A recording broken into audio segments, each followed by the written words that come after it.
markana Djibouti madaxweynaha Faransiiska Emmanuel Macron ayaa boqosho rasmi ah ku tagay dalka Djibouti. Boqoshadan waxay noqonaysaa tii ugu horeysay ee uu muddo 20 sano ka badan madaxweynaha Faransiiska uu ku tago wadanka Djibouti. Madaxweyne Macron ayaa markii ugu horeysay si kafool ula kulmay dhigiisa wadanka Djibouti madaxweyne Ismaaciil Cumar Geelle waxaana labada hogaamiye ay ka wada hadleen xiriirka ka dhaxeeya labada wadan sidii loo xoojin lahaa. Shir jaraa'id oo ay wada qabteen ayaa madaxweyne Ismaaciil Cumar Geelle waxa uu ku yiri sida tan: mudane madaxweyne wadankaagu waxa uu ku talagali karaa Djibouti oo saaxiibtinimo taariikhi ah ay kala dhaxayso Faransiiska inaan ka wada shaqeyno horumarinta danaha labada dal. Arrimaha caalamka wada tashigeena waxa uu suurtageliyay in aragti mid ah aan ka yeelano arrimo fara badan sida difaacidda aragti wadaaga, wax ka qabashada isbeddelka cimilada iyo horumarinta tamarta. Waxaan jecelahay inaan idinkaga mahadceliyo mudane madaxweyne go'aankii uu Faransiisku ka qaatay qaraarkii golaha qaramada midoobay ee 2444 ee ku aadan muranka sohdinta u dhaxeeya Djibouti iyo Eritrea.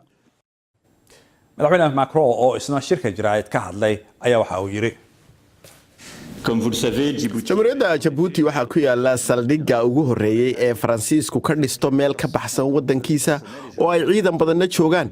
Waxa uu saldhiggani ka shaqeeyaa ilaalinta ammaanka Faransiiska ee dibadda.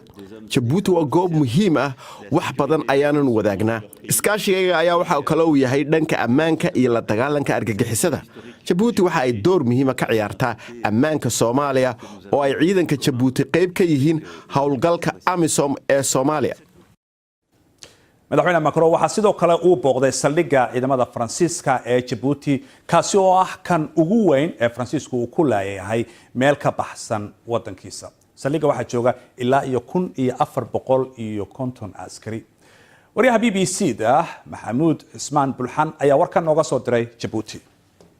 Djibouti oo hore u guumeystay Faransiisku ayaa waxa ay tahay meesha kaliya uu ka soo galay gobolka Geeska Afrika waana halka kaliya Faransiis looga hadlo. Booqashada madaxweynaha Faransiiska Emmanuel Macron ayaa waxa ay ku soo beegmaysaa xilli muddo dheer ay ugu dambeysay madaxweynaha Faransiiska inuu Djibouti soo booqdo iyadoo ay jiraan isbeddello xooggan oo ka socda gobolka Geeska Afrika. ayaa Djibouti waxa saldhig ku leh dalalka Shiinaha iyo Mareykanka. muddooyinka ugu dambeeyay waxa xumaa xiriirka u dhaxeeya Djibouti iyo Faransiiska. kulankan waxa uu yahay dhexmaray labada madaxweyne mid lagu xoojinayo iskaashiga dhanka ammaanka dhaqaalaha shirkad abuurka oo Faransiisku door muhiim ah u sheegay inuu ka qaadan doono. safarka madaxweynaha Faransiiska Emmanuel Macron ayaa waxa ay tahay mid uu ku maray dalalka gobolka Geeska Afrika.